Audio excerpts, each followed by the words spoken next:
전에도 한번 말씀드린 기억이 나는데요. 요한복음은 조금 다른 복음서와 많은 차이점이 있어요. 그 중에서 어떤 차이점이 있냐면, 다른 공간복음서에는 기적이라고 하는, 기적하니까 기적이가 생각이 나는데 미라클, 기적. 네. 기적이라는 말을 많이 쓰는데요. 요한복음은 이상하게 표적이라는 말을 써요. 참 신기해요. 병자를 고치셨잖아요. 기적이에요, 기적. 그런데 요한복음에서는 표적이다.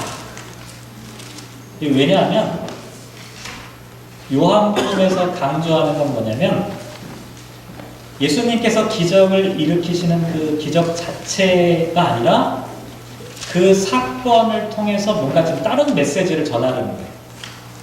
그러니까 이 표적이라는 단어를 의도적으로 사용하는 거예요. 그러니까 관심은 기적적인 사건으로부터 시작되지만 실제 중요한 메시지는 그 뒤에 담겨있는 그 내용이다. 이렇게 말씀을 드릴 수가 있어요. 모두 7개의 표적이 나온다고 해요. 요한복음에는. 첫 번째 표적이 뭐냐면, 한번 찾아볼까요? 2장 11절 말씀. 요한복음 2장 11절.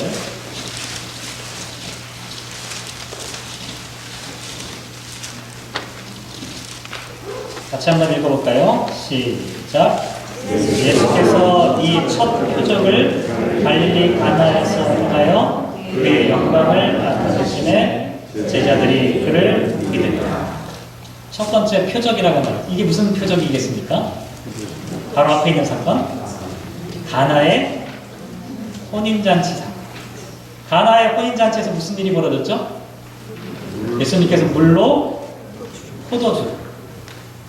근데 이걸 뭐라고 얘기하냐면 기적이 아니라 표적이다. 첫 번째 표적이다. 만약 이걸 기적으로만 생각하면 어떻게 됩니까? 아, 우리 예수님은 뛰어난 양조 능력을 갖고 계신다. 이렇게 돼요. 그런데 이거는 예수님의 양조 능력에 대한 기적이 아니라 표적이다. 무슨 표적이냐? 물이 포도주. 예전에도 말씀드렸는데, 낡은 물이 새 포도주로, 천국의 포도주로.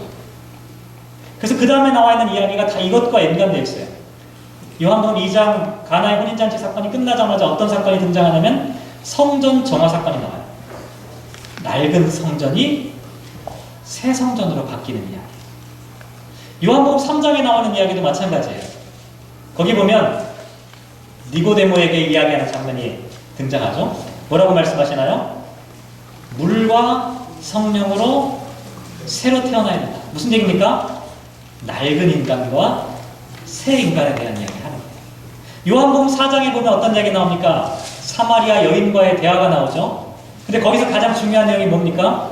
사마리아 여인이 물어봐요. 우리 어디서 제사를 드리는 게 맞습니까? 여기입니까? 예루살렘입니까?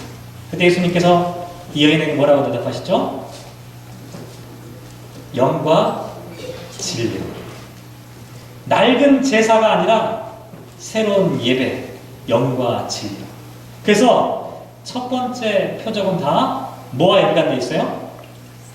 낡은 것이 물러가고 새로운 것이 시작된다라고 하는 것에 맞춰져 있어요. 그러니까 물이 포도주로 바뀌는 기적이 아니라 이와 같은 사인이 이 첫 번째 표적에 담겨져 있다는 거죠. 두 번째 표적은 요한복음 4장 그 뒷부분에 나와 있는데 간단하게 나와 있어요. 뭐라고 나와 있냐면 예수님께서 신하의 아들을 살리시는 사건이에요. 이것도 사실은 기적이죠. 그런데 표적이에요. 왜냐하면 여기서 강조점은 뭐냐면 예수님께서 말씀으로 살리셨다라고 하는 것이 중요해요. 하나님께서 이 세상을 창조하실 때 어떻게 창조하셨죠? 말씀으로 창조하셨어요. 하나님이 창조의 능력을 말씀으로 행하셨던 것처럼 예수님께서도 새로운 생명을 말씀으로 부여하시는 분이라는 것을 보여주는 것이 두 번째 표적의 의미라고 하는 것이죠. 세 번째 표적은 요한복음 5장에 나와 있는 베데스다 연못에서 38년 된 병자를 고치시는 장면이에요. 이것도 기적이에요. 38년 동안이나 썩어 문드러진 그 병자를 고치셨으니까 얼마나 큰 기적이겠습니까? 그런데 이것도 표적이에요. 뭐가 중요하냐면 38년 된 병자를 언제 고치셨어요? 안식일에. 이 사건은 예수님께서 안식일의 주인공이라고 하는 사실을 보여주기 위한 표적이라는 것이죠. 그 다음에 네 번째 표적은 어떤 표적이냐면 요한복음 6장에 나오는 이야기인데 오병이어의 사건입니다. 오병이어의 사건은 독특해요. 복음서 모두 등장해요. 마태, 마가, 누가, 요한 4개의 복음서에 모두 등장하는 유일한 기적이 오병이어의 기적이에요. 그런데 다른 복음서에는 오병이어의 사건 자체가 중요해요. 그런데 요한복음에서는 조금 달라요. 오병이어의 기적을 말씀하시고 바로 그 다음에 무엇이 나오냐면 생명의 떡에 대한 이야기를 하세요. 다시 말씀드리면 오병이어의 기적이 중요한 게 아니라 오병이어로 사람들을 먹이시는 것처럼 생명의 떡으로 오신 분이 바로 예수님이다라고 하는 것을 보여주기 위한 표적이라고 하는 것이죠. 다섯 번째 표적이 뭐냐면 파도치는 바다 물 위를 예수님께서 걸어오시는 장면이에요. 마치 하나님께서 홍해 바다를 갈라내시는 것처럼 예수님께서도 물 위를 걸어오시는 전능하신 하나님의 아들이라는 것을 보여주는 표적이에요. 여섯 번째 표적이 우리가 지난주에 생각해봤던 말씀인데 요한복음 9장에 맹인의 눈을 뜨게 하는 표적이에요. 맹인의 눈을 뜨게 했으니까 이것도 기적이잖아요. 그런데 제가 지난주에도 말씀드렸지만 이것은 맹인의 눈을 뜨게 하는 기적이 중요한 게 아니라 참된 빛으로 오신 예수님을 통해서 새로운 밝음의 세상을 보게 되는 것, 진리를 깨닫게 되는 것, 영적인 눈을 뜨게 되는 것, 이것을 가르쳐주는 표적이라고 말씀을 드릴 수가 있어요. 6가지 말씀드렸잖아요. 요한복음에 7가지의 표적이 등장한다고 했는데 마지막 7번째 표적이 뭐죠? 오늘 본문에 등장하는 나사로의 사건이 바로 7번째 표적이에요. 오늘 본문 47절 한번 볼까요? 11장 47절 같이 한번 읽어볼게요. 11장 47절 말씀 읽겠습니다. 시작. 이에 대제사장들과 바리새인들이 공회를 모으고 이르되 이 사람이 많은 표적을 행하니 우리가 어떻게 하겠냐. 마지막 7번째도 표적이라고 하는 말로 설명되고 있습니다. 다시 말씀드리면 이 말씀을 묵상할 때 예수님께서 죽은 나사로를 살리시는 기적을 행하셨다라고 하는 그 사건 자체에 집중하면 이 의미 자체를 우리가 놓치기 쉽다는 거예요. 도대체 이 사건을 통해서 예수님은 무슨 이야기를 하기를 원하셨는가 라고 하는 것을 봐야 됩니다. 사인이 있다는 거예요. 이 사인이 뭐냐는 거예요. 만약에 이와 같은 관점으로 오늘 본문을 이해하지 않으면 수많은 질문이 쏟아져 나오게 돼요. 제가 예전에 그런 질문 참 많이 했어요. 이 본문 묵상하면서 참 납득이 안 되는 거예요. 예수님이 왜 나사로를 살리셨을까? 저는 도무지 납득이 안 됐어요. 왜냐하면 어차피 죽을 건데 나사로는 영원히 살지 못했어요. 지금까지 나사로가 살아있나요? 그렇지 않아요. 나사로는 어차피 죽게 되어 있어요. 결국 죽을 육신의 삶인데 예수님께서 그 육신의 삶을 연장시켜주는 것이 과연 어떤 의미가 있어요? 물론 의미가 있죠. 의미가 있지만 그러면 조금 연장시켰으니까 그 다음에 또 연장시키고 그래야 되잖아요, 예수님께서. 근데 그렇게 하지 않으셨어요. 어쩌면 때로는 죽음이라고 하는 것이 당장은 슬픈 일이긴 하지만 누구나 겪어야 될 일이잖아요. 근데 나사로의 가족들은 2번 겪었을 거란 말이죠. 그 얼마나 더 슬프겠어요. 또 이런 질문도 한번 해봤어요. 예수님께서 죽은 자도 살리시는 분이라고 하는 것을 보여주기 위한 것이 이 말씀의 핵심이라면 왜 나사로 말고 다른 사람들은 살리지 않으셨을까? 그냥 샘플로 그냥 나사로만 살리신 걸까요? 오히려 나사로보다 더 억울한 사람, 더 안타까운 사람들이 얼마나 많이 있어요.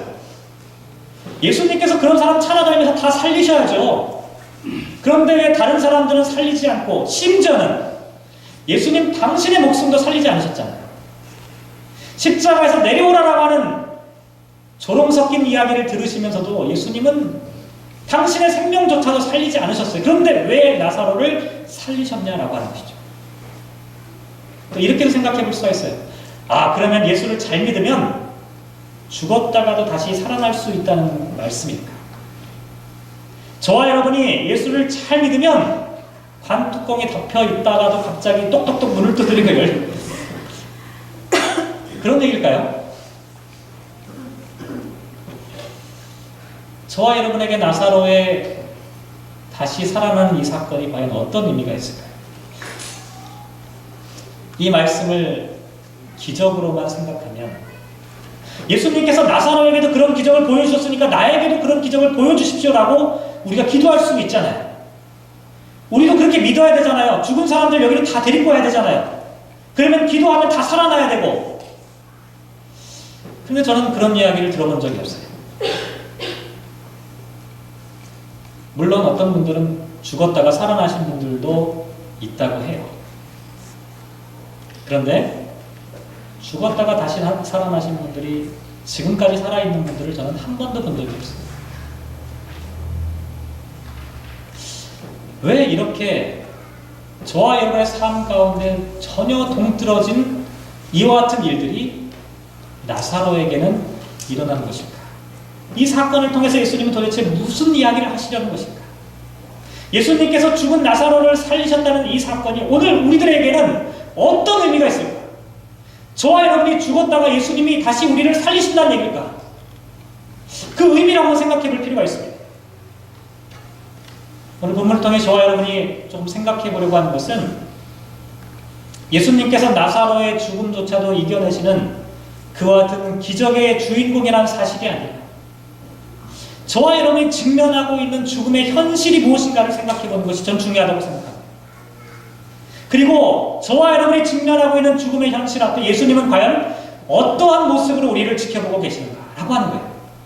어떤 모습으로 우리를 지켜보고 계시는지. 예수님은 우리들의 죽음의 현실 앞에 얼마나 슬퍼하고 계시는지라고 하는 것을 생각해 보자는 거예요.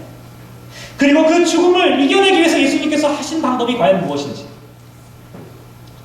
이 나사로의 사건을 통해서 예수님께서 일으키시는 그 생명과 부활과 삶에 대한 이야기를 함께 생각해 보려고 하는데, 우선 이야기를 좀 진행하기 위해서는 전반적인 흐름을 이해하실 필요가 있는데, 우선 1절, 2절 말씀 한번 보실까요? 요한복음 11장 1절과 2절 말씀 같이 한번 보시죠. 1절, 2절 시작. 어떤 병자가 있으니 이는 마리아와 그 자매 마르다의 마을 베다니에 사는 나사로라. 이 마리아는 향유를 주께 붓고 머리털로 주의 발을 닦던 자요, 병든 나사로는 그의 오라비더라. 장소는 어디입니까? 베다니로 되어 있죠. 다음 주에가 종료주일이니까 예루살렘으로 들어가야 되잖아요. 그러니까 베다니는 어디예요? 예루살렘에서 불과 한 3km 정도 떨어진 가까운 지역이에요. 아주 인접한, 이제 예루살렘 성에 입성하기 바로 직전에 베단이라고 하는 마을에 살고 있는 사람들의 이야기. 근데 여기에 살던 세 사람의 이름이 등장하죠. 마리아와 마르다와 나사로가 살고 있었어요. 이들이 누구죠? 마리아가 누굽니까? 설명에 나와 있죠. 예수님께 향유를 부었던 여인. 근데 사실 이 사건은 어디에 나와요? 아직까지는 안 나와요. 12장에 다음 장에 나오는 이야기인데 먼저 나와요. 어쨌든 예수님께 향유를 부었던, 예수님을 극진하게 사랑했던 여인 마리아의 가정이에요. 아마도 제가 생각할 때 예수님과 이 마리아의 가정은요 아주 각별한 사이였던 것 같아요. 오늘 본문에 보면 그 내용이 아주 절절해요. 3절 한번 보세요. 3절 같이 읽어볼게요. 시작. 이에 그 누이들이 예수께 사람을 보내어 이르되 주여 보시옵소서, 사랑하시는 자가 병들었나이다.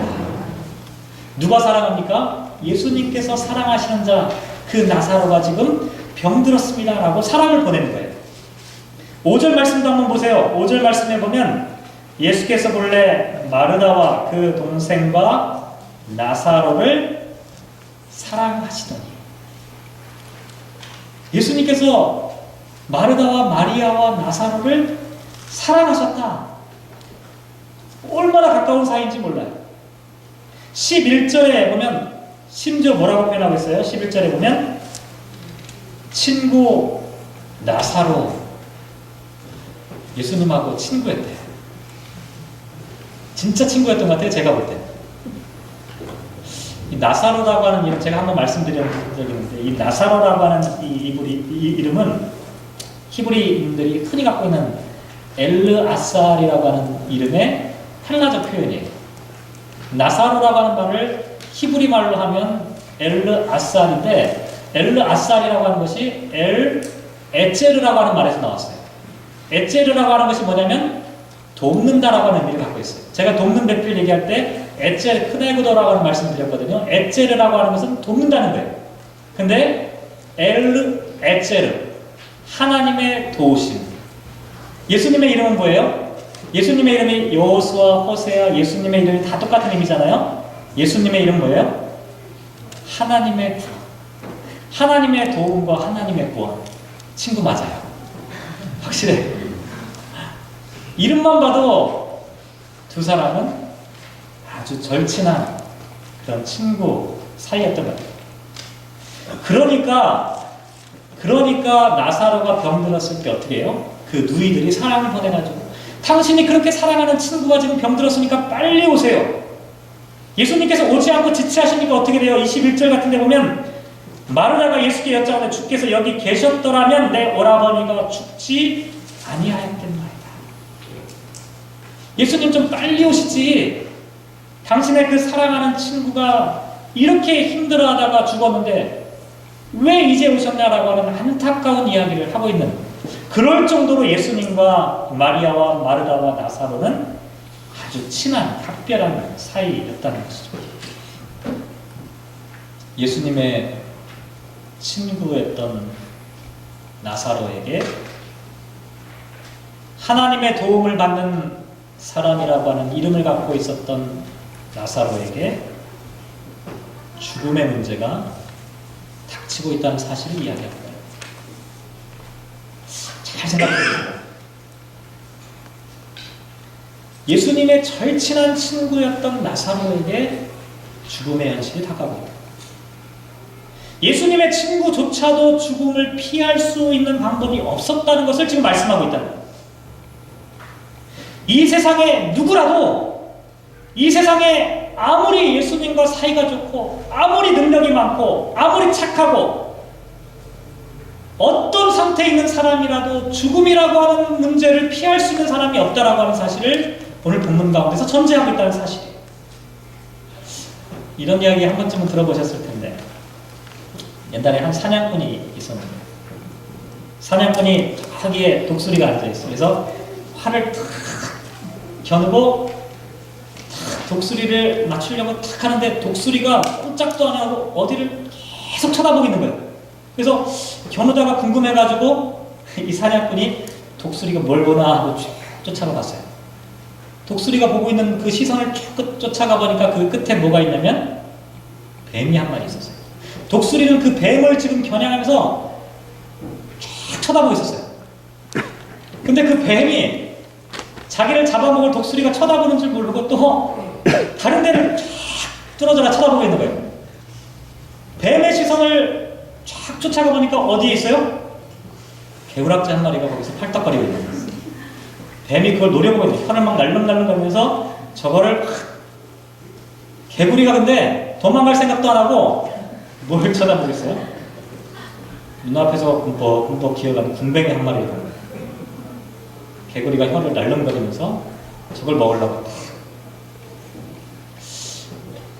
활을 당기고 있던 이 사냥꾼이 활을 내려놓고 뒤를 한번 둘러봤어요. 뭐가 있을까요? 무엇인가 있었겠죠. 우리들의 삶을 노려보고 있는 죽음이라고 하는 그와 같은 현실이 우리 앞에 다가오고 있다는 사실을 전제하고 있다는 거죠. 예수님의 친구였던 나사로조차도 이 죽음의 문제를 피하지 못했다는 것을 이야기합니다. 에스겔서 말씀 우리가 같이 읽었는데 에스겔서 37장 1절에 보면 더 리얼하게 그 장면을 이야기하는데 제가 읽어드릴게요. 여호와께서 권능으로 내게 임재하시고 그의 영으로 나를 데리고 가서 골짜기 가운데 두셨는데 거기 뼈가 가득하더라. 하나님께서 어떻게 하셨어요? 권능으로 에스겔을 데리고 가셨어요. 여기 권능으로 데리고 가셨다는 이 표현은 뭐냐면 하나님께서 에스겔의 손을 붙잡고 직접 친히 인도하셨다라고 하는 의미를 갖고 있어요. 하나님께서 에스겔을 데리고 가신 거예요. 가서 뭘 보게 하셨냐면 어느 골짜기에 도착했는데 그 골짜기에 딱 도착해서 보니까 뭐가 있었어요? 뼈들이 가득 찬 그 같은 골짜기였어요. 더구나 이 뼈들의 상태가 어떻게 됐냐면 2절에 보면 나를 그 뼈 사방으로 지나가게 하시기로 본즉 그 골짜기 지면에 뼈가 심이 많고 아주 말랐더라. 뼈가 천지. 그리고 이 뼈가 오래돼가지고 다 말라버린 그 같은 뼈들이 가득하고 있는 그 같은 해골 골짜기를 하나님의 손에 붙잡혀서 에스겔이 지금 봤다는 거예요. 말씀을 묵상하는데 참 이상하더라고요. 참 아이러니예요. 예수님의 절친한 친구였던 나사로가 죽었어요. 에스겔은 하나님의 손에 이끌려서 기껏 간 곳이 어디냐면 해골이 가득한 골짜기였다는 사실이 오히려 거꾸로 되어야 하지 않을까요? 그래도 예수님 믿는 빽이 있는데 예수님 친구인 빽이 있잖아요. 다른 사람은 그렇게 쉽게 죽을지 몰라도 예수님의 친구만큼은 그러면 안 되죠. 살아야죠. 하나님의 권능의 손이 붙잡아 주셨으니까 에스겔이 봐야 할 것은 어떤 것입니까? 아주 뷰티풀한 아름다운 광경 아니겠어요? 그런 광경을 보여주셔야 되지 않겠어요? 그런데 이상하게도 예수님의 친구는 죽었고 에스겔은 마른 뼈의 골짜기로 인도함을 받았다는 것이죠. 어쩌면 이것이 우리들이 살아가고 있는 실존의 모습이 아닐까 이런 생각을 해보게 되었어요. 저와 여러분이 살아가고 있는 삶의 현주소는 어쩌면 이와 같은 상태일지도 모른다는 거예요. 심지어 예수님의 친구였던 나사로의 상태를 한번 보세요. 39절 말씀에 보면 죽은 지가 나흘이 되었음에 벌써 냄새가 난다 이렇게 나와 있습니다. 예수님의 친구였던 나사로의 상태는 냄새나는 시체로 지금 무덤에 누워있는 그와 같은 모습이라고 말하고 있다는 것이죠. 말씀을 묵상하는데 무엇이 진짜 나의 모습일까를 한번 생각해 봤어요. 저와 여러분의 진 면목이 과연 무엇일까를 생각해 봤어요. 지금 우리는 살아있는 사람인지 아니면 썩어서 냄새가 나고 있는 그와 같은 상태에 있는지. 지난주 중에 제가 개인적으로 이런 체험이 하나 있었는데 제가 이런 말씀을 좀 드려도 되는지 목사가 거룩하고 좋은 이야기만 해야 되는데 저도 가끔은 설교 준비하기 싫을 때가 있어요. 솔직히 말씀드리는 겁니다. 저도 어떨 때는 조금 설교 준비가 짜증날 때가 있습니다. 괴로울 때도 있고 귀찮을 때도 있고 힘들 때도 있고 그래서 지난주에 그냥 어떻게 좀 이번 주 한 주만 어떻게 좀 이렇게 스킵할 수 있는 방법이 없을까? 아무리 머리를 돌려봐도 방법이 없어요. 부목사님이라도 한 분 계시다니 이럴 때 아프다고 탁 하고 한 주 그냥 제끼면 참 좋겠는데 그냥 여러 가지 복잡한 생각 머릿속에 그러면서 제 안에 왜 이렇게 나는 힘들까? 그러면서 또 불평하는 마음도 막 생겨나고 또 괜히 미워하는 마음도 막 생겨나고 짜증도 나고 이러더라고요. 제가 근데 그 상태가 어떤 상태로 누워 있었냐면 저희 집 거실에 가보면 조그마한 1인용 카우치가 딱 있는데 거기 이제 제가 주로 잘 앉는 그 자리인데요. 제가 집에 이제 그 진공관 앰프로 LP를 탁 한 장 클래식 음악을 탁 깔아놓고 그 다음에 제가 두 다리를 탁 거기다 받쳐놓고 탁 양쪽에 쿠션 두 개를 탁 받쳐놓고 자세는 그럴듯해요. 다 누워있는데 그냥 귀찮은 거예요. 짜증이 나는 거예요. 그냥 좀 어떻게 제 마음속에서 그냥 불평하고 원망하는 여러 가지 생각들이 그냥 좋은 음악을 탁 들으면서도 그런 마음들이 막 일어나는 거예요. 그런데 갑자기 제가 소스라치게 놀랐는데요. 왜냐하면 갑자기 이 말씀이 떠오르는 거예요. 예수님의 친구였던 나사로가 죽었다. 제가 예수님의 친구는 아니에요. 그렇다고. 그렇지만 그래도 예수님하고 가까운 사이라고 저의 나름대로는 많이 자고하는데 나사로가 죽었다. 나사로가 지금 시체가 썩어서 냄새나고 있다. 라고 하는 말씀을 딱 묵상하는데 갑자기 제 자신이 느껴지는 거예요. 내가 지금 그 상태라는 걸 얘기하는 게 아닐까? 내가 지금 하나님의 말씀을 전하는 목사라고 하지만 죽어서 시체처럼 썩어가지고 냄새나는 그와 같은 상태로 내 영적 상태가 바로 그와 같은 모습이겠구나 라고 하는 생각들을 갑자기 하기 시작한 거예요. 그런데 문득 그런 생각이 들었어요. 지금 나는 해골 골짜기에 와 있다. 나는 지금 나사로의 무덤 가운데 누워있다. 그러면서 이제 생각을 하는데요. 갑자기 어떤 장면이 또 머리를 스쳐 지나가냐면 나사로의 죽음 앞에서 슬퍼하시는 예수님의 모습이 갑자기 생각이 났어요. 오늘 본문 한번 보실까요? 33절 말씀 한번 보세요. 본문 33절 같이 읽어볼게요. 시작. 예수께서 그가 우는 것과 또 함께 온 유다인들이 우는 것을 보시고 심령에 비통히 여기시고 불쌍히 여기세요. 심령에 비통히 여기고 불쌍히 여기세요. 35절도 나와 있어요. 35절로 볼게요. 시작. 예수께서 눈물을 흘리시다. 38절도 한번 보세요. 시작. 예수께서 다시 속으로 비통히 여기시며 무덤에 가셨다. 갑자기 이 장면이 막 떠오르는 거예요. 예수님께서 나사로의 무덤 앞에서 그 썩어서 냄새나는 그 나사로의 무덤 앞에서 비통해 하시고 눈물을 흘리고 계신다. 왜 예수님께서 비통해 하시고 눈물을 흘리셨을까? 여기 나와 있는 이 비통하다라고 하는 이 말은요, 사실은 어떤 의미냐면 책망하고 호되게 꾸짖다라고 하는 의미를 갖고 있어요. 우리말로는 좀 약간 더 슬픔이 깊은 상태인 것처럼 보이지만 실제로는 예수님께서 누군가를 지금 꾸짖고 계시는 장면이에요.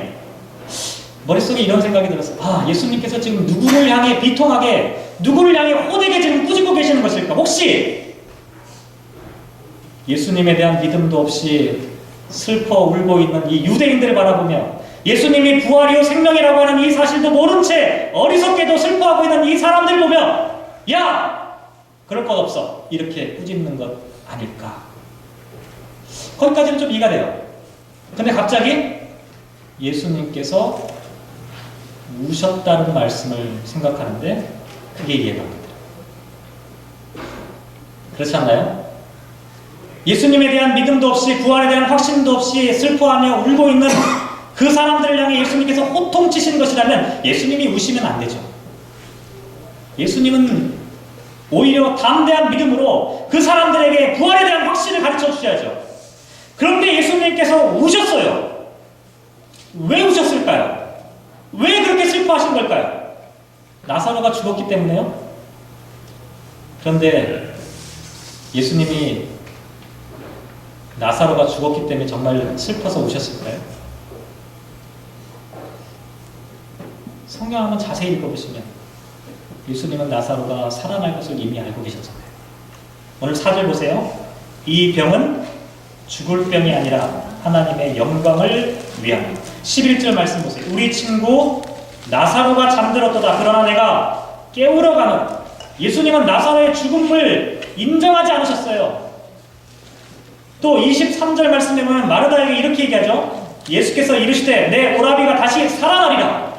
25절 26절에도 보면 예수께서 이르시되 나는 부활이요 생명이니 나를 믿는 자는 죽어도 살겠고 무릇 살아서 나를 믿는 자는 영원히 죽지 아니하리니 이것을 내가 믿느냐. 이런 말씀들을 생각해보면 예수님께서 나사로의 죽음에 대해서 슬퍼하셨다는 말씀은 납득이 되지 않아요. 예수님은 나사로의 병이 죽을 병도 아니고 잠을 자는 것이고 혹시 죽었다라 하더라도 다시 살아날 것을 미리 알고 계셨어요. 그런데 왜 우셨다는 거예요? 다른 사람들에게 쇼하는 것처럼 보일 수도 있잖아요. 말씀을 묵상하면서 그런 생각을 해봤어요.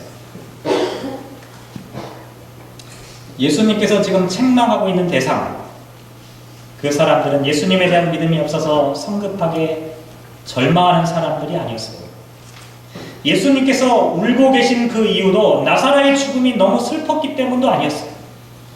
오히려 예수님은 그 순간 무엇을 보셨냐면 나사로라고 하는 당신의 사랑하는 그 친구의 죽음을 보면서 인간의 현실 가운데 둘러싸고 있는 이 연약한 인간의 모습들을 지금 보고 계신 거예요. 사람들이 지금 처해고 있는 이 죄악된 현실이 나사로라고 하는 이 한 친구의 모습을 통해서 예수님이 지금 보게 되신 거예요. 죽음의 그림자가 내 친구를 둘러싸고 있고, 그리고 악한 영향력들이 이 세상을 지배하고 있다는 사실을 예수님께서 보신 거예요. 예수님은 그 죽음을 향해서 책망하고 계시는 거예요. 예수님께서는 그 친구의 개인적인 죽음이 아니라 인간이 겪게 되고 있는 그 사망의 그 짐들을 보시며 너무나 안타까워 하셨던 거예요. 슬퍼하셨던 거예요. 근데 이 말씀을 제가 생각하고 있는데 카우치에 앉아있던 제가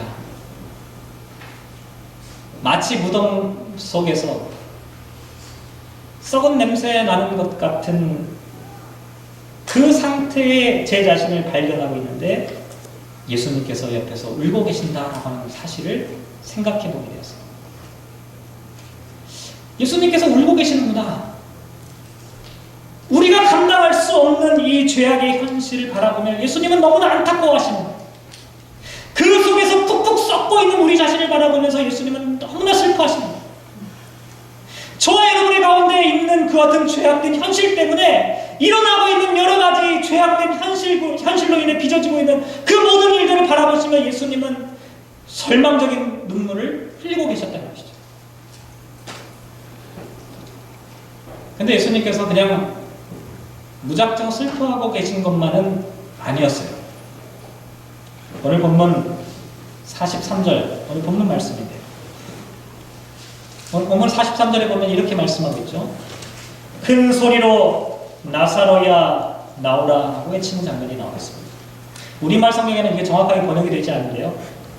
큰 소리로 라고 하는, 큰 소리라고 하는 것을 그냥 우리말로 하면 고함을 치는, 발악을 하는 뭐 그런 형태로 좀 되어 있어요. 예수님께서 지금 나사로의 무덤문 앞에서 나사로를 향해서 고함을 치시면서 발악을 하시면서 빨리 그 무덤의 현장 가운데서 벗어나라, 빨리 그 무덤을 열고 나오라라고 하는 것을 예수님께서 외치셨다는 거예요. 근데 참 묘하게도요, 예수님께서 부르짖은 고함을 치셨다라고 하는 이 단어를요, 요한복음 기자가 요한복음 전체에서 6번 사용하고 있는데 6번 중에서 유일하게 한 번만 예수님께서 고함을 치신 걸로 되어 있고 나머지 5번들은 전부 다 유대인들이 고함을 치는 것으로 되어 있어요. 어디에 나오냐면 12장 13절 말씀에 보면 예수님께서 예루살렘 입성을 하실 때 사람들이 막 고함을 쳤어요. 바로 이게 그 고함이에요. 우리의 왕이 온다라고 고함을 쳤던 유대인들의 함성이 첫 번째 거기에 나왔고, 그 다음에 18장 40절 말씀에 보면 예수를 죽이고 바라바를 살려내라라고 하는 그 고함이 두 번째 고함이었어요. 세 번째, 네 번째, 다섯 번째 고함은 19장 6절, 12절, 15절에 나와 있는데 군중들이 예수님을 향해 십자가에 못 박아 죽이라라고 하는 그 고함이었어요. 요한복음 기자가 6번의 고함을 쳤다라고 하는 이 단어를 쓰는데 한 번은 예수님께서 나사로의 무덤 앞에서 고함을 치신 건데 나머지 5번은 전부 다 어떤 고함이냐면 사람들이 예수님을 향해 고함을 치는 거예요. 예수님을 죽이라라고 하는 고함이 함께 부딪히고 있다는 거예요. 하나는 생명을 살리기 위한, 생명을 살려내기 위한 예수님의 고함인데 나머지 그 수많은 사람들의 고함은 예수를 죽이라라고 하는 그 같은 고함에 둘러싸여 있었다는 거죠. 결국 예수님은 지금 싸우고 계시던 거예요. 나사로를 비롯한 수많은 모든 인류의 사람들이 겪게 되는 그 죽음의 현실, 죽음의 그림자, 죽음의 영향력, 냄새나는 죽음의 골짜기에서 나사로를 살려내기 위해서 그의 이름을 지금 절절하게 부르고 계시는 거예요. 그런데 사람들은, 군중들은 예수님을 죽이라라고 하는 죽음의 함성들을 지금 외치고 있었다. 결국 이 이야기는 나사로라고 하는 한 사람을 살려내신 예수님의 탁월한 능력을 보여주는 기적만은 아닙니다. 이 표적에는 예수님께서 죽음으로 인해 냄새나는 인간의 현실들을 불쌍히 여기시고 슬퍼하시고 울고 계시고 그들을 불러내신다라고 하는 말씀을 담고 있습니다.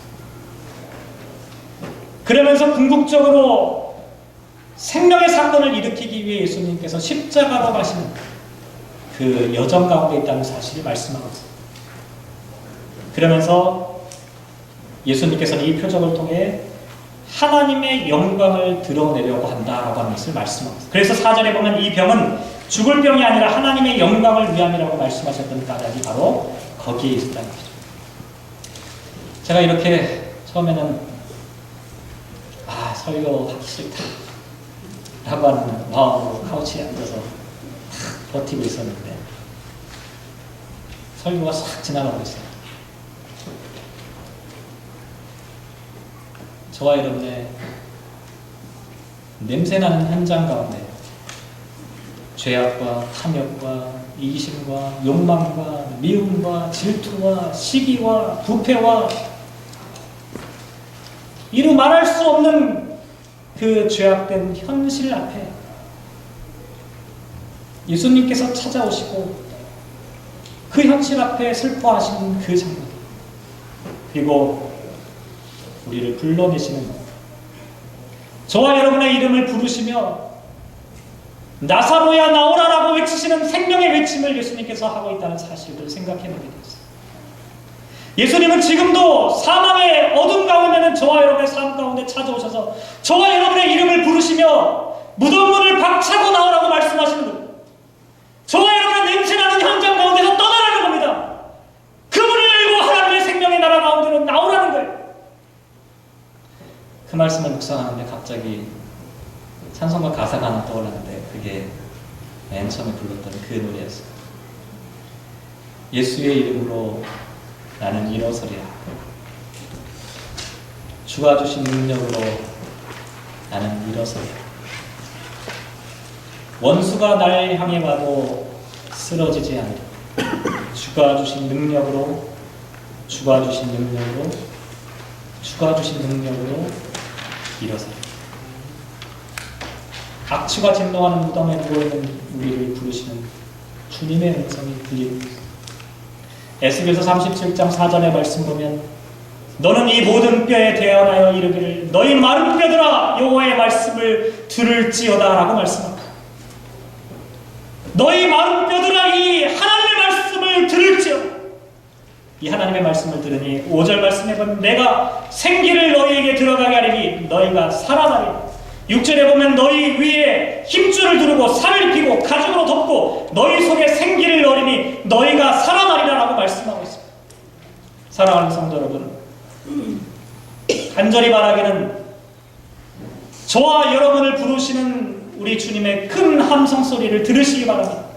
그리고 일어서시기 바랍니다. 냄새나는 무덤의 현장을 박차고 주님께로 나오시기 바랍니다. 주님께서 저와 여러분을 찾아오세요. 이 찬양 한번 같이 불러볼까요? 다 함께 자리에 일어나서 한번 찬양 한번 불러볼까요?